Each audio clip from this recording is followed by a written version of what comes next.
Hello, dear students of class 6. How are you all doing? I hope you all are well and good. Okay, this is the second video of the lesson computer virus and their effects. So, in the last video we have learnt about the types of viruses. Now we will learn about the program virus, boot sector virus and macro viruses. So let's move to the topic. We have learned about these in the previous video class. Now we will start from the program viruses. What are program viruses? Okay, let me read this for you. What is written here? It is written that program viruses infect program files which commonly have extension such as .com, .exe, .sys, .dll, .ovl और .scr.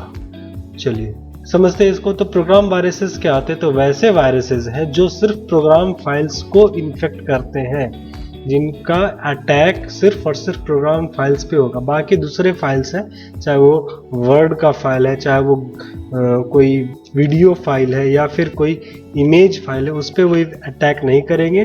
वो सिर्फ और सिर्फ वैसे files पे attack करेंगे जो क्या है, प्रोग्राम फाइल्स है। और कॉमनली प्रोग्राम फाइल्स का एक्सटेंशन क्या होता है? तो .com, .exe, .sys ये सब एक्सटेंशन होते हैं। अब यहाँ जो वर्ड है एक्सटेंशन, ये चूंकि आप क्लास 6 के बच्चे हैं तो मैं आपको ये समझा दूँ। एक्सटेंशन कभी भी आएगा कंप्यूटर में, एक्सटेंशन नाम के, जो नाम होता है किसी फाइल का, नाम के संबंध में अगर एक्सटेंशन आता है तो आप इसको क्या समझिएगा वो मैं आपको समझा देता हूँ। जैसे कि आप अपना एक वर्ड फाइल बनाते हो और वर्ड फाइल का आपने क्या नाम दिया? क्लास 6 वर्ड फाइल है। दैट मीन्स कि उसको हम लोग किसने बनाया है? हम लोग उसको बनाया माइक्रोसॉफ्ट वर्ड में। हम लोग एक एप्लीकेशन लिखे और उस एप्लीकेशन का नाम दे दिए कि हम लोग क्लास 6 एप्लीकेशन। तो ये वर्ड फाइल है। तो वर्ड फाइल कैसे मालूम चलेगा कंप्यूटर को कि भाई ये वर्ड फाइल है? हो सकता है क्लास 6 नाम का एक और फाइल हो जिसमें क्या हो कि क्लास 6 के जितने भी बच्चे हैं उनका एक ग्रुप फोटो हो। ग्रुप फोटो समझते हैं ना? सारे बच्चे एक साथ इकट्ठे खड़े हो गए, जमा हो गए और उनका एक फोटो खींच लिया गया। तो ऐसा भी हो सकता है कि क्लास 6 नाम का एक ग्रुप फोटो हो और क्लास 6 नाम का एक वर्ड फाइल भी बना हुआ है। या हो सकता है कि क्लास 6 के कुछ बच्चों ने मिलकर के क्या किया था? गाना गाया था, ठीक है, और उस गाने का रिकॉर्डिंग है यहाँ पे। हो सकता है ना, कैमरे से रिकॉर्ड कर लिया गया होगा। तो क्लास 6 नाम का यहाँ पे 3 फाइल है। एक वीडियो फाइल है, एक वर्ड का फाइल है और एक क्या है? फोटो है। तो कंप्यूटर को कैसे मालूम चलेगा कि कौन सा फाइल जो है वो फोटो है, कौन सा फाइल है जो वर्ड डॉक्यूमेंट और कौन सा फाइल है जो वीडियो है? कैसे उसको मालूम चलेगा कि इस कौन से फाइल को कहाँ ओपन करना है? तो इसी काम के लिए कंप्यूटर्स क्या करते हैं, जिस भी टाइप का फाइल होता है उसके लास्ट में 3 अक्षर का वो क्या करते हैं, जनरल 3 अक्षर का वो क्या कर देते हैं? एक्सटेंशन ऐड कर देते हैं। एक्सटेंशन मतलब क्या हो गया? हम लोग किसी फाइल का नाम दिए, नाम के बाद एक डॉट लगा हुआ रहेगा और एक 3 या 4 अक्षर का और लेटर्स रहेंगे। वो क्या बताएंगे? वो बताएंगे कंप्यूटर को कि किस टाइप का फाइल है। आगे का जो नाम हम लोग लिखते हैं वो नाम हम लोग लिखते हैं अपने समझने के लिए। जैसे अगर हम लोगों ने लिख दिया क्लास 6 तो हमने अपने समझने के लिए लिखा है कि अच्छा ये वर्ड फाइल है। अगर हम लोगों ने लिख दिया है क्लास 6 तो हम लोगों ने अपने समझने के लिए लिया है कि ये क्या है? एक फोटो है। लेकिन कंप्यूटर कैसे समझेगा? कंप्यूटर समझेगा एक्सटेंशन नेम से। जैसे ये वीडियो फाइल था तो वीडियो फाइल का एक्सटेंशन क्या हो सकता है? .mp4 n नहीं है, ये है M4 मुंबई वाला MP4 है। तो वो समझिएगा कंप्यूटर क्या कह रही है, तो वीडियो फाइल है, इसको तो VLC प्लेयर आकर के ओपन करेगा। ये क्या है? ये वर्ड फाइल है। तो वर्ड फाइल के लास्ट में वो क्या कर देगा? doc। ये एक्सटेंशन क्या कर देता है? कंप्यूटर अपने आप से खुद ब खुद उसको ऐड कर देता है, जोड़ देता है, जिससे कंप्यूटर को क्या मालूम चलता रहेगा कि ये कैसा फाइल है? तो ये तो डॉक फाइल है। डॉक फाइल मतलब डॉक्यूमेंट फाइल है। किसका फाइल है, वर्ड का फाइल है, इसलिए इस फाइल को कौन ओपन करेगा, इस फाइल को वर्ड आकर के ओपन करेगा। सिमिलरली अगर ये फोटो है तो फोटो के लास्ट में क्या लग जाएगा, एक एक्सटेंशन लग जाएगा JPG, ठीक है, JPG, ठीक। या फिर जैसे मैंने बोला था 3 या 4 अक्षर हो सकते हैं, तो डॉक हो सकता है या फिर डॉक एक्स, ये नाम एक्सटेंशन में जुड़ सकता है। दोनों फाइल्स वर्ड ही ओपन करते हैं। उसी तरीके से ये फोटो का जो एक्सटेंशन है वो हो सकता है JPG या हो सकता है JPEG, ठीक है, JPEG। तो ये एक्सटेंशन नेम से क्या होता है, कंप्यूटर को समझने में आसानी होती है कि वो किस टाइप का फाइल है। तो समझे आप लोग, तो जितना भी एक्सटेंशन होता है वो किस लिए होता है, वो एक्सटेंशन होते हैं कंप्यूटर के समझने के लिए। और इस तरीके से जितने भी फाइल टाइप्स होते हैं सबके अपने अपने एक्सटेंशन होते हैं। जैसे हम लोग गाने जो सुनते हैं जिसमें सिर्फ आवाज आता है, उसका एक्सटेंशन होता है ना .mp3, है ना। उसी तरीके से जो फोटोज हम लोग खींच रहे थे वो JPG था। और अगर हम लोग किसी वर्ड फाइल पेंट पर करते हैं तो पेंट का एक्सटेंशन क्या हो जाता है, .bmp। तो इस तरीके से क्या होता है कि जितने भी फाइल्स है सबका एक्सटेंशन होता है, और वो एक्सटेंशन किस लिए काम में आता है, वो एक्सटेंशन काम में आता है कंप्यूटर को समझने के लिए कि ये किस टाइप का फाइल है और इसको कौन आकर के ओपन करेगा। अगर कभी वर्ड फाइल है, माइक्रोसॉफ्ट वर्ड का फाइल है, और उसको हम लोग किसी फोटो व्यूअर में चला दे तो नहीं चल पाएगा वो, क्योंकि वो वर्ड का फाइल है तो वो फोटो में नहीं दिखेगा। इसलिए कभी ऐसा प्रॉब्लम ना आए, इस कारण से हर एक फाइल के साथ में एक्सटेंशन नेम जुड़ा होता है, ठीक है। और ये जो प्रोग्राम वायरस है वो क्या करता है, वो वैसे एक्सटेंशन नेम्स को टारगेट करता है जिसके लास्ट में ये सब आपको एक्सटेंशन देखने को मिले। जब ऐसा एक्सटेंशन देखने को मिलता है तो वो उन फाइल्स पे क्या करता है, अटैक करता है और उनको खराब कर देता है। जैसे अभी आप देख रहे हो ना, कोरोना वायरस जो है वो किसको अटैक्स कर रहा है, वो सिर्फ ह्यूमंस पे अटैक कर रहा है, सिर्फ जो मनुष्य है, जो आदमी है, ठीक है, उन सभी पे अटैक कर रहा है। वो कुत्तों पे, बिल्लियों पे, गाय पे, भैंस पे, इन सब जानवरों पे या पक्षियों पे अटैक नहीं कर रहा है, मछलियों पे अटैक नहीं कर रहा है। जो भी केसेस हो रहे हैं सब किनको हो रहा है, तो सब ह्यूमंस को हो रहा है। उसी तरीके से ये जो प्रोग्राम वायरस है ये किस पे अटैक करेगा, वो इन सब एक्सटेंशन नेम वाले फाइल्स पे क्या करेगा, अटैक करेगा और इन प्रोग्राम को खराब कर देगा, करप्ट कर देगा। These programs are loaded in memory during execution, taking the virus with them। और जब ये प्रोग्राम मेमोरी में लोड होते हैं, मेमोरी दैट मीन्स की रैम, आप लोग को याद हो जाना चाहिए। जब कभी भी मेमोरी बोला जाएगा तो क्या समझेंगे हम लोग, रैम। तो मेमोरी में जब कभी ये प्रोग्राम्स लोड होते हैं तो साथ में अपने साथ में वायरस भी लेकर के आ जाते हैं, और रैम में बाकी जो जितने प्रोग्राम्स होते हैं उनको भी ये क्या कर देते हैं, इन्फेक्ट कर देते हैं। कैसे इन्फेक्ट करते हैं मैंने आपको फर्स्ट वीडियो में बताया था, ठीक है। अब नेक्स्ट क्या वायरस है, तो नेक्स्ट है बूट सेक्टर वायरसेस। ये क्या करते हैं, ये these viruses infect floppy disk. ये जो वायरसेस होते हैं वो फ्लॉपी डिस्क हो गए या फिर हार्ड डिस्क हो गए, या फिर जितने भी आप स्टोरेज डिवाइसेस सोच लो मन में, ठीक है, उन सब के बूट रिकॉर्ड्स को क्या कर देते हैं, वो खराब करते हैं, वो इनको इन्फेक्ट कर देते हैं।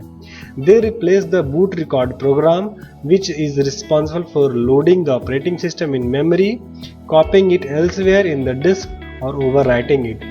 ये क्या करते हैं, जो बूट रिकॉर्ड्स होते हैं हार्ड डिस्क में उनको वो क्या कर देते हैं, करप्ट कर देते हैं, उनको चाहे कहीं दूसरी जगह पे शिफ्ट कर देते हैं या फिर उनको क्या कर देते हैं, ओवरराइट कर देते हैं। क्या होता है उसके कारण से, ये जो बूट रिकॉर्ड्स होते हैं वो रिस्पॉन्सिबल होते हैं, उनकी क्या जिम्मेदारी होती है कि जो ऑपरेटिंग सिस्टम होता है उसको मेमोरी में लोड करना, जो रैम होता है उसमें लोड करना। क्यों, क्योंकि हम सभी को पता है कि जब कभी पावर ऑफ हो जाता है तो मेमोरी खाली हो जाता है, रैम बिल्कुल खाली हो जाता है, ठीक है। बूट, और मैंने आपको सेकंड चैप्टर में बताया था कि रोम क्या करता है, रीड ओनली मेमोरी, वो बताता है किसको, रैम को, कि तुम जाओ और हार्ड डिस्क से ऑपरेटिंग सिस्टम का एक पार्ट लेकर के आओ, और वो पार्ट उसको कहाँ मिलता है, वो पार्ट उसको मिलता है बूट रिकॉर्ड में, बूट सेक्टर में, और वो उसी को क्या कर देता है, ये जो वायरस है बूट सेक्टर प्रोग्राम उसको करप्ट कर देता है, खराब कर देता है, जिसके चलते हमारा कंप्यूटर ऑन नहीं हो पाता है। क्यों नहीं ऑन हो पा रहा है? क्योंकि जब रैम ऑन हुआ और वो गया हार्ड डिस्क के पास और उसने ऑपरेटिंग सिस्टम को खोजा जहाँ पे उससे होना चाहिए था, वो नहीं वहाँ पे मिला, तो रैम को पता ही नहीं कि आगे क्या करना है। जब रैम को वो प्रोग्राम वहाँ पे नहीं मिलता, उससे पता ही नहीं कि आगे क्या करना है, तो कंप्यूटर ऑन नहीं हो पाता है। ठीक है। Boot viruses load into memory if the computer tries to read the disk while it is booting। और ये जो बूट सेक्टर वायरसेस हैं ये कब मेमोरी में आ जाते हैं, कंप्यूटर में आ जाते हैं, जब ये जो कंप्यूटर्स हैं वो स्टार्ट हो रहे हैं, बूट हो रहे हैं। बूट मतलब क्या होता है, स्टार्ट होना। ठीक है। एग्जाम्पल इसका क्या क्या है, इसका एग्जाम्पल है डिस्क किलर, मैकलेगो और स्टोन वायरस। ये इतने डेडली होते हैं कि ये हार्ड डिस्क तक को खराब कर देता है। चलो ठीक है, नेक्स्ट देखते हैं क्या है, माइक्रो वायरसेस। अब micro virus infects the micro with in a document और टेम्पलेट। एक माइक्रो वायरस जो होता है वो क्या करता है, वो वर्ड में हम लोग एक फीचर पढ़ेंगे या आपने पढ़ा होगा, मेल, मर्ज और माइक्रो। तो ये जो माइक्रो जो होता है ये माइक्रोसॉफ्ट वर्ड में या एक्सेल में या पावर पॉइंट में एक टाइप का फैसिलिटी है जिसका यूज करके हम लोग क्या कर सकते हैं, कुछ काम को, जो काम हम लोग करना चाहते हैं, बार बार एक ही काम को जो करते हैं उसको हम लोग ऑटोमेट कर सकते हैं। ऑटोमेट मतलब कि एक क्लिक किया और वो सारा काम हो गया। जैसे आप देख रहे हो ये अलग फॉन्ट साइज में लिखा गया है, ये अलग फॉन्ट साइज में लिखा गया है, बाकी जो ये और ये जितने भी हेडिंग्स हैं ये सब एक फॉन्ट साइज में लिखे गए हैं। एग्जाम्पल कुछ अलग तरीके से लिखा गया और बाकी जितने भी टेक्स्ट हैं वो सब अलग तरीके से लिखा गया है, और ये सेम पैटर्न पूरे बुक में चला है। तो अगर हम लोग को इसी काम को बार बार करना पड़ रहा है तो हम लोग इसके लिए क्या कर सकते हैं, एक मैक्रो बना सकते हैं। मैक्रो बना सकते हैं हेडिंग का, जो क्या करेगा, वो अपने आप से सारे लेटर्स को कैपिटल में कर देगा और जो फॉन्ट साइज है उसको बड़ा कर देगा और जो फॉन्ट नेम है उसको चेंज कर देगा। उसी तरीके से एक मैक्रो हम लोग बना सकते हैं एग्जाम्पल का। जब कभी हमको एग्जाम्पल लिखना होगा तो हम लोग उस मैक्रो को कॉल कर देंगे, वो एग्जाम्पल टाइप कर देगा, उस तरीके से ये डॉट लगा देगा, उसको बोल्ड कर देगा, ये सारा काम वो ऑटोमेटिकली कर देगा। तो ये काफ़ी अच्छा फीचर है मैक्रो। लेकिन कुछ जो वायरसेस होते हैं वो इन्हीं मैक्रोज में, इन्हीं फीचर्स में वो क्या कर जाते हैं, अटैच हो जाते हैं। और फिर when you open a word processing और स्प्रेडशीट डॉक्यूमेंट, और जब कभी हम लोग वर्ड प्रोसेसिंग मतलब कि माइक्रोसॉफ्ट वर्ड या फिर स्प्रेडशीट दैट मीन्स कि एक्सेल अगर हम लोग ओपन करते हैं तो ये माइक्रो वायरसेस क्या हो जाते हैं, एक्टिवेट हो जाते हैं, स्टार्ट हो जाते हैं और इन्फेक्ट कर देते हैं टेम्पलेट्स को। और जितने भी दूसरे फाइल्स अगर ओपन है रैम में है तो उन सभी को क्या कर देते हैं, वो इन्फेक्ट कर देते हैं।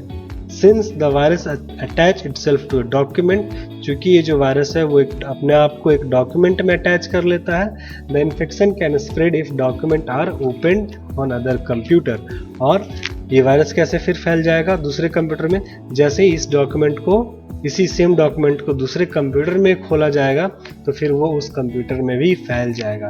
कैसे खुलेगा यही डॉक्यूमेंट दूसरे कंप्यूटर में, तो इसको हम लोग पेन ड्राइव, सीडी या नेटवर्क के थ्रू दूसरे कंप्यूटर में ले जा करके जब इसको ओपन करेंगे तो ये डॉक्यूमेंट जैसे ही ओपन होगा वैसे ही ये माइक्रो वायरस क्या हो जाएगा, रन करना चालू कर देगा और आपके कंप्यूटर में फैल जाएगा। अगर आपने अपने कंप्यूटर में एक अच्छा सा एंटीवायरस सॉफ्टवेयर नहीं रखा है तो। एग्जाम्पल क्या होगा इसका, एग्जाम्पल है DMV, न्यूक्लियर, वर्ड कॉन्सेप्ट, ये सब। ठीक है, समझ में आया आपको। ये 3 तरह के वायरसेस होते हैं, program viruses, boot sector virus, micro viruses. अभी और भी तरह के वायरसेस हैं लेकिन वो हम लोग आगे की क्लासेस में, मतलब जब आप 6 से 7 में जाएंगे तब हम लोग उस सब के बारे में पढ़ेंगे। चलिए अब देखते हैं क्या इफेक्ट्स ऑन कंप्यूटर सिस्टम। ये जो वायरसेस है उनका क्या इफेक्ट आता है कंप्यूटर सिस्टम पे। अभी आपने कुछ देर पहले ट्रोजन का क्या इफेक्ट था वो पढ़ा था लास्ट वीडियो में। ठीक है, जो ट्रोजन का जो इफेक्ट था वो हम लोगों ने पढ़ा था। अब हम लोग पढ़ेंगे कि जो वायरसेस है उनका क्या इफेक्ट आता है। तो सबसे पहला इफेक्ट क्या होता है, the computer run slower than usual. जो ये जो कंप्यूटर होता है वो जैसा नॉर्मली चलता था उससे ज़्यादा स्लो चलने लगेगा, प्रॉब्लम करेगा। द कंप्यूटर स्टॉप रिस्पॉन्डिंग और it's lock up frequently, computer बार बार रुक जाता है, स्टॉप हो जाता है या हैंग कर जाता है। इसी को हम लोग क्या वर्ड यूज करते हैं, हैंग कर जाना। ठीक है, वो किसी प्रकार का कमांड न तो लेता है न कुछ काम करता है। माउस आप घुमाने की कोशिश करेंगे, माउस नहीं चलेगा, कीबोर्ड नहीं चलेगा, तो ये काम हो सकता है। अगर ऐसा हो रहा है तो इसका एक कारण हो सकता है कि आपके कंप्यूटर में वायरस का अटैक हो चुका है। नेक्स्ट क्या है, the computer crashes and then it restart every few minutes, computer खुद ब खुद बंद हो जाता है और अपने आप से कुछ मिनट बाद फिर से रिस्टार्ट होता है, और ये फ्रीक्वेंटली होते रहता है, बार बार होते रहता है। ठीक है, तो ये सारे लक्षण किसके हैं, कंप्यूटर में वायरस होने के। Next, application on computer do not work correctly, जितने भी सॉफ्टवेयर्स हैं, एप्लीकेशंस हैं, सॉफ्टवेयर को, प्रोग्राम को हम लोग एप्लीकेशन भी बोलते हैं, और आजकल जो नया चला हुआ है क्या, ऐप भी बोलते हैं। तो जो ऐप्स हैं वो प्रॉपरली अच्छे तरीके से काम नहीं करते हैं। नेक्स्ट क्या है, डिस्क और डिस्क ड्राइव्स आर इनएक्सेसिबल, जो डिस्क होते हैं या डिस्क ड्राइव्स हैं उनको हम लोग अच्छे से यूज नहीं कर पा रहे हैं, वो क्या हो जा रहा है, इनएक्सेसिबल हो जा रहा है। उसको जब हम लोग यूज करने की कोशिश कर रहे हैं तो कुछ बहुत एरर आ रहा है। क्यों ऐसा हो रहा होगा, क्योंकि उसके बूट सेक्टर में क्या हो गया होगा, वायरस का अटैक हो गया होगा। नेक्स्ट क्या है, you cannot print items correctly, आप चीज़ों को ठीक ढंग से प्रिंट नहीं कर पा रहे हैं। आगे, you see unusual error message, बार बार कंप्यूटर पे अजीब अजीब तरह के एरर मैसेज आ रहे हैं, जैसे keyboard error, fatal error, this program has stopped running, that program has stopped running, इस तरीके के एरर मैसेज आपको आ सकते हैं। नेक्स्ट क्या है, you see distorted menu and dialog boxes, आप देखेंगे क्या कि जो डायलॉग बॉक्सेस है और जो मेन्यू है वो इधर उधर हो गए हैं, थोड़े से हिल गए हैं, या फिर आधा कटे कटे से आ रहे हैं। तो ये सब किसके लक्षण है, ये सब लक्षण है कि आपके कंप्यूटर में वायरस आ गया है। ठीक है, there is double extension to an attachment that you recently open, आपने अगर कोई एक्सटेंशन अगर आपने कोई एक अटैचमेंट ओपन किया है, अटैचमेंट क्या होता है, तो ईमेल के साथ जो भी फाइल हम लोग भेजते हैं उसको हम लोग अटैचमेंट बोलते हैं। तो अगर आपने कोई अटैचमेंट ओपन किया है तो उसके साथ में क्या है, दो एक्सटेंशन लगे हुए हैं, डबल एक्सटेंशन। अभी जो वर्ड एक्सटेंशन है ये तो मैंने आपको एक्सप्लेन किया है। ठीक है, तो उसमें क्या क्या दो एक्सटेंशन है, जैसे क्या कि .mp3 भी लगा हुआ है और उसके पीछे में .mp3 के पीछे में .dll भी लगा हुआ है। ठीक है, या फिर .mp3 है, साथ ही साथ उसमें आपको .exe लगा हुआ है, mp3 उसके बाद पीछे में क्या लगा हुआ है, exe। तो इस तरीके का अगर कभी प्रॉब्लम आ रहा है तो इसका मतलब ये है कि आपके कंप्यूटर में वायरस का अटैक हो चुका है। ठीक, नेक्स्ट क्या है, an antivirus program disabled for no reason, और आपका जो एंटीवायरस प्रोग्राम था जो कंप्यूटर में लगाया गया था ताकि वो प्रोटेक्ट कर सके हम लोगों को वायरसेस से, वो जो प्रोग्राम है एंटीवायरस खुद ब खुद ही क्या हो गया, डिसेबल हो गया है बिना किसी रीजन के। आपने उसे डिसेबल नहीं किया है लेकिन वो खुद ब खुद डिसेबल हो गया। डिसेबल मतलब काम नहीं कर रहा है। ठीक है, अपने आप से उसको कुछ देर के लिए बंद हो गया वो। नेक्स्ट क्या लिखता है, an antivirus program can not be installed और इट विल नॉट रन। कभी कभार तो वायरसेस का अटैक इतना ज़्यादा हो जाता है कि उसमें अगर आप पहले से एंटीवायरस कोई प्रोग्राम नहीं था, आप नया कोई एंटीवायरस इंस्टॉल करना चाह रहे हो तो वो एंटीवायरस इंस्टॉल ही नहीं हो रहा है। उस एंटीवायरस को वो जो वायरसेस है वो कंप्यूटर में इंस्टॉल ही नहीं होने दे रहे हैं, आने ही नहीं दे रहे हैं, और इट विल नॉट रन, या फिर अगर इंस्टॉल हो भी जा रहा है तो वो रन नहीं कर पा रहा है। ठीक है, नेक्स्ट क्या है, स्ट्रेंज साउंड और music plays from the speaker unexpectedly. ठीक है, अजीब अजीब तरह की आवाजें आ रही है, ढिंग ढुंग, और अजीब अजीब तरीके से म्यूजिक प्ले हो रहा है आपके कंप्यूटर में अचानक से खुद ब खुद, आपको पता भी नहीं चल रहा है कि वो कौन सा म्यूजिक प्ले हो रहा है, कहाँ से प्ले हो रहा है। ये सारे ऑप्शन जो है, ये लक्षण जो है वो वायरस के हैं। नेक्स्ट क्या है, a program disappear from the computer even though you did not intentionally remove the program. अचानक से कोई प्रोग्राम, कोई सॉफ्टवेयर आपके कंप्यूटर से गायब हो जाएगा, दिखेगा ही नहीं। जैसे आपने माइक्रोसॉफ्ट वर्ड जो था वो आपने यूज किया आज और कल आप आकर के देखते हो तो वो क्या हो गया, वो गायब है, वो मिल ही नहीं रहा है। आपने कोई दूसरा प्रोग्राम जैसे VLC, एक प्लेयर है जिसका यूज करते हैं हम लोग वीडियोस ऑडियोज को चलाने के लिए, प्ले करने के लिए। अब ये प्लेयर आपने इंस्टॉल किया और 2-3 दिन बाद आप देख रहे हो तो ये प्लेयर है ही नहीं। तो ये भी क्या है, एक लक्षण है वायरस के होने का। तो however these are common signs of infection and may also be caused by hardware or software problem that have nothing to do with a computer virus।